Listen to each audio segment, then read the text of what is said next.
Alright, welcome to this complete army video. Tom Covier's here. You're just off the back of a game. We've got Tom to put out his new World Eaters army here. So 2,000 points. Going to mix up the format a little bit. We're going to see the whole army laid out, and then we're going to let Tom run through what he has. We're going to try and keep this video at a good pace. But to give you an idea of the full list that Tom has, the loadouts, war gear, strategy and so on for the army, and a chance just to showcase the models that he has. So first up, congratulations to Tom for getting this army put together in very quick time. It's an exciting project here. The new models coming through with Angron, the resculpts here from Games Workshop. These models are all newish. Yeah, the only oldish one is Khan. Yeah. Okay, so cutting edge stuff here, quite literally, from Games Workshop. We'll let Tom run through his list. We'll build this up here. And then we'll showcase some of the models. I'll pick some up and you can take a closer look at the models and keep a lookout for them battling away on the channel. There's a few battle reports with them, but since that time Tom's expanded the army and finished them off here at 2,000 points. So first up, overall strategy is charge. Okay. Yeah. Next, kill or be killed. Yeah. Is basically the although I'm sort of kind of joking, I'm not. So it's just making sure you're killed in the right place. So it's an MSU build. So everything's multiple small units. So my berserkers are 5-man squads. Even my 8-bound and exalted 8-bound are generally running squads of 3. Exalted 8-bound, obviously that's what you have to take. And a squad of 3 normal 8-bound. 3 separate spawns. I mean, that's generally what everyone's doing at the minute. It's just, you just stick them on an objective, they get killed, you get points. If they get killed, you get your blood ties as well. So the main chaff of the army is these guys. They don't really have much of a save. So once again, you can just send them in up the board. But I mean, the one thing that I really like about World Eaters is you don't really need to think a massive amount to play them. It's a straightforward, linear approach. Yeah, which is a completely different experience to some other armies where your brain's fried at the end of the game. It's very streamlined the way that Games Workshop have done the book. There's not too many stratagems. The stratagems that you've got are good and useful. There's not like loads of extra stratagems that aren't even very useful. So the 2,000 point list itself is basically what you see here. So there's 4 troops choices. And so what we'll do is we'll let Tom run through this as if it was a battle report. Yeah. So we'll go through his HQs, army structures. It's going to be 2,000 points here, and this is pure World Eaters now. So there's no demon support and so on, which he was running previously. So pure World Eaters force. So starting from army structure, and then just like a normal battle report, let Tom run through all of his units just to pick them out here on the table for you. So basically, HQ choices. Obviously, I'm running Angron. I'm running him just because he looks awesome, and he is just a massive distraction in the game. He has to be a warlord, so I have to take his warlord trait. Then the other 2 HQ choices, I've got Khan the Betrayer, and I have Master of Executions and the Lord Invocatus. I've not seen some of these models yet. Some of these are fresh from the painting desk for Tom. How is this? So he's a HQ in this normal Space Marines. He's an elite choice. Yeah, but the build, I've seen Mike's of Black Legion, but the helmet's different and so on. Yeah, no, that's a Khorne Berserker helmet from the regular pack. Yeah.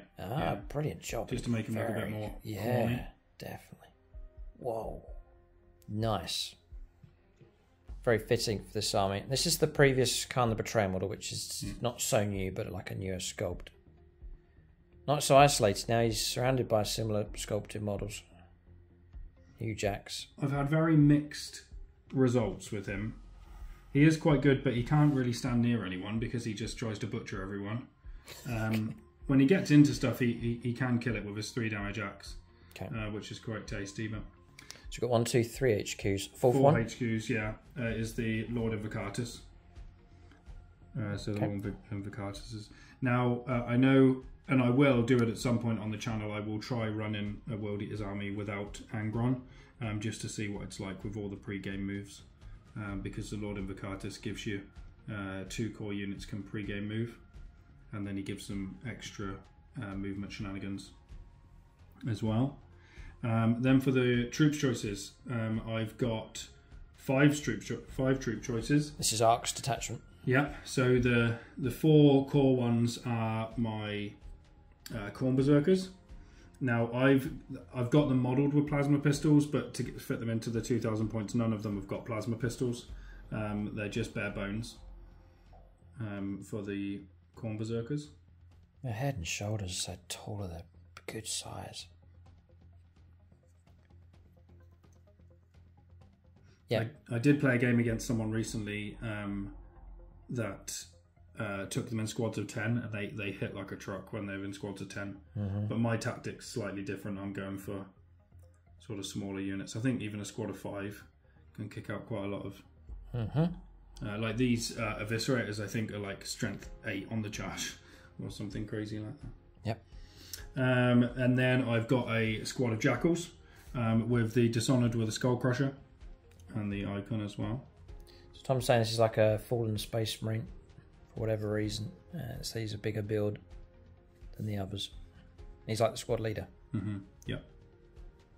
He was a naughty boy. You must, like, can you only imagine what he must have done to be Dishonored in a World Eaters army? Like, he must have done something. Yeah. So these, I don't know whether people know the fluff with the Jackals, but the fluff with the Jackals is basically these tanks on their back, I think, are filled with similar chemicals to what's in the nails, and it sort of boosts them up strength-wise and angle-wise. But they're just wearing t-shirts, quite literally. So they're only sort of 6-up save and die to a stiff breeze. And then we've got 3 spawn. So I don't like the spawn models. No. I wanted to go very grimdark with this army, so I decided to go down the route of using the Accursed Cultists, I think. Yep. The only thing I need to do, and I found out at a tournament I went to recently, is the base size is slightly too small. I didn't realise that the spawns were on a slightly bigger base, so I'll just need to change the base size to represent the actual size of the bases. But 3 separate spawn, only 25 points each. Yep.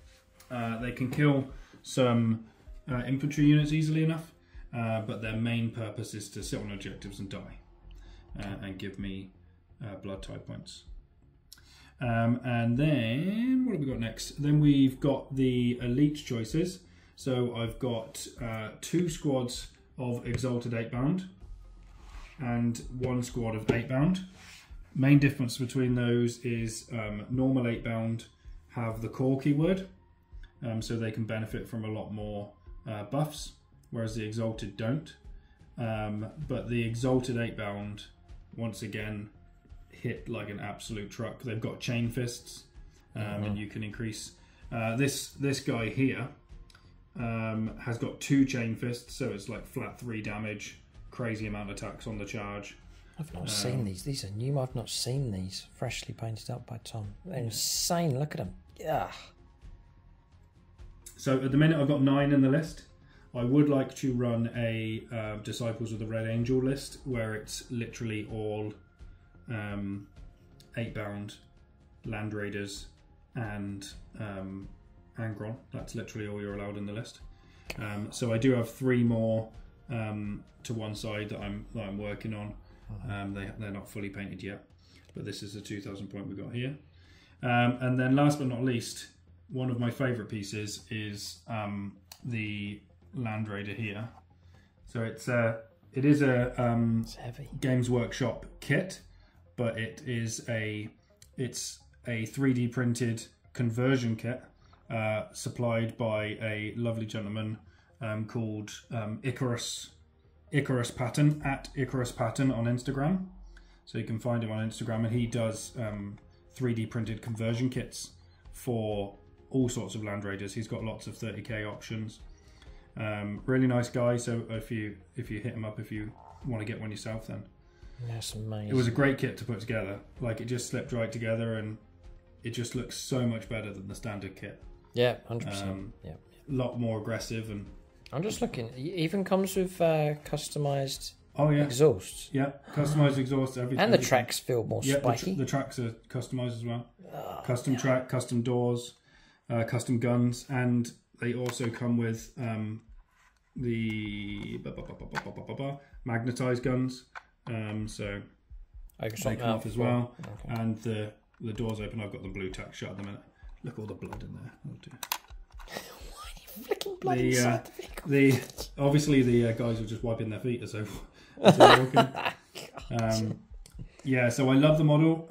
Obviously now in Chaos, they're toughness 9, and the las cannons are D6 plus 2, so they are decent. However, I've played it in 4 games so far, and it has done absolutely nothing for me. But it's only 260 odd points now. Right. So 260 odd points for a toughness 9, 2-up save. Do you put models inside? I did. I put 2 squads of 5 berserkers in there. Right. At first, but mainly it just sits back, and if there's any anti-tank, any tank stuff that needs destroying, then it can weaken it a little bit before Angron gets stuck in. Okay. People may be asking about your color scheme painting process: slow, fast, medium. How did you? Fast, like all of my painting schemes are fast. It was literally just I got the airbrush. They were sprayed Chaos Black, and then I sprayed them all corn red, and then the trim was I cannot remember the name of the trim. It's a GW bronze trim. Yeah. And then literally just washed over with null oil over the whole model, and then went over again, similar to your tutorial that you've got on Red Scorpions. Oh, it's right, similar to the technique of the Red Scorpions. So getting your base colours down and then washing and then topping up afterwards. Yeah. And then obviously spraying blood over everything. There is Tom may have done a slightly different approach, but there is a World Eaters painting tutorial on the channel. You're welcome to check that out. But I found that I've done that on commission, but that was a fast enough process as well. And your nice theme running across the army, so I'd imagine the painting process would be quick enough and effective as well. It's a very strong atmospheric colour scheme going on with Tom's World Eaters squad or army. So impressive stuff, and some real sort of focal points, some fascinating units. And then some amazing models to focus on, such as Angron here as well. So the usual battle plan, your objective holding units across here, and then you drive and push forwards with these. Okay. And any kind of deep striking, strange stuff going on with these, or so all on foot? I haven't used much deep striking, but there are the core 8 bound have got a deep striking rule, so they can come in via deep strike, but generally no. On foot push up. I generally do on foot. I start with the 2 squads of Corn Berserkers in the Land Raider, just so they get the extra 3-inch move, and then their normal move afterwards. And there's a rule where you start taking casualties, you get extra movement. Yeah, exactly. So if one gets killed, then actually came up quite a lot in the tournament I was at recently. Even to the degree that I had a unit up close, and it meant that when they were shot and I lost one, I managed to pile in, and then when you pile into them, it doesn't count as them charging you, so you actually get to fight first, and it actually kept me alive for a good bit longer. Okay. So yeah, all of the I actually had a mirror match. The first game that I had was a mirror match in the tournament, and it was hilarious because everything that was dying literally duplicated your secondaries against the other guy's secondaries. So our secondaries were identical. The only reason I won by 2 points was because I held an extra objective for 1 turn. But like literally, because it was you kill stuff, you get points, and they kill stuff, they get points. It was crazy. It was crazy, but it was great fun. Okay. All right, so that's Tom's list. I wanted to do a shorter format here to give you an overview of the army, general tactics, a bit of a model showcase, and then some painting advice and so on. So I'll just give you a flavour for the army. You're welcome to copy Tom's list here as well. You can try it out for your own games. For seeing this army on the channel, we'll play battle reports, all being well, on YouTube regular, and then over on channel membership as well. You can check out the World Eaters in action, and the plan hopefully is to put them into the league and see how well they do against the various factions here. But it is Chaos Rising on the channel at the moment, and Tom has put together 2,000 points of pure World Eaters here, headed up by Angron himself. That's the video. Keep a lookout for more complete army videos on the channel. Thanks for watching, and tune in next time.